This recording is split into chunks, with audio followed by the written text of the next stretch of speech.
the member for Warringah. Thank you, Mr Deputy Speaker. I thank the member for Mackellar for tabling this motion. Earlier this year, I tabled a petition with 60,000 signatures to this parliament opposing Petroleum Exploration Permit 11, PEP 11.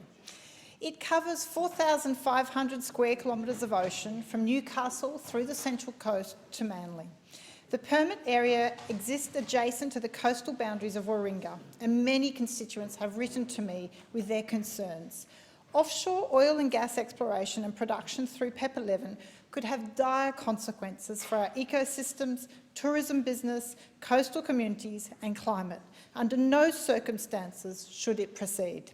The Central Coast and Newcastle both have a gross regional product worth an estimated $14.33 billion and $35 billion respectively.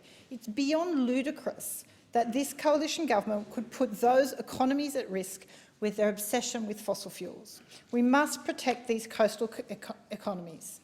PEP 11 is due to expire next February, so unless renewed, the project's proponents, Advent Energy Limited and Bounty Oil and Gas NL, are seeking a renewal of the permit and a variation of the conditions to allow for exploratory drilling. Now, I wrote to Minister Pitt asking for him to reject the renewal and variation in June and was advised that it was with New South Wales Minister Barilaro and himself. I wrote to Minister Barilaro and he advised that the decision was with Minister Pitt. So Minister Pitt was not forthcoming with any decision he had made. And unfortunately for all the communities, we don't know what the recommendations from NOPTA have been to the ministers for their decision. So I say to Minister Pitt once again, and to the government, coastal communities do not want gas platforms off their coast through PEP 11. But do we really expect the minister to knock back a gas project when all the government's rhetoric to date has been about a gas-led recovery?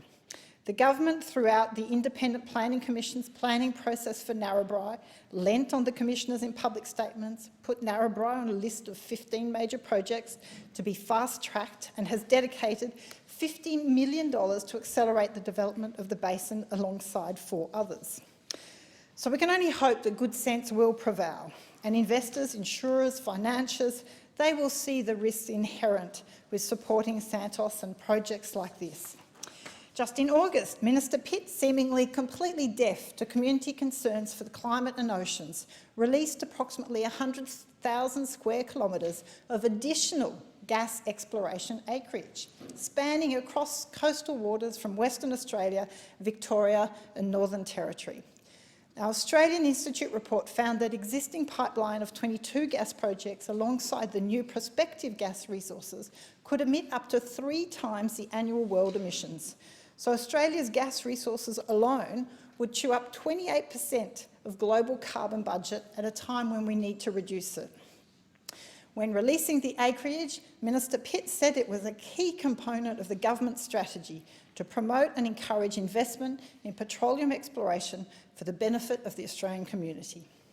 So it seems we're on a continual march to become the world's largest gas producer, despite the science stating that we must leave it in the ground.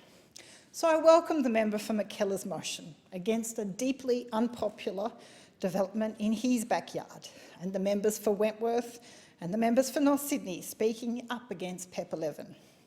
But will those same members nevertheless support government extension into other people's backyards, gas extraction and exploration in other electorates?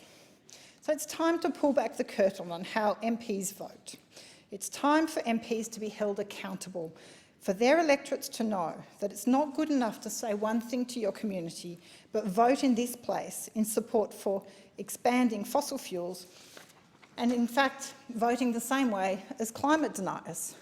The Clean Energy Finance Corporation Grid Reliability Fund, the amendment bill, will come to the House in due course, I expect shortly. It will pollute Australia's clean bank by allowing it to invest in gas and loss-making projects.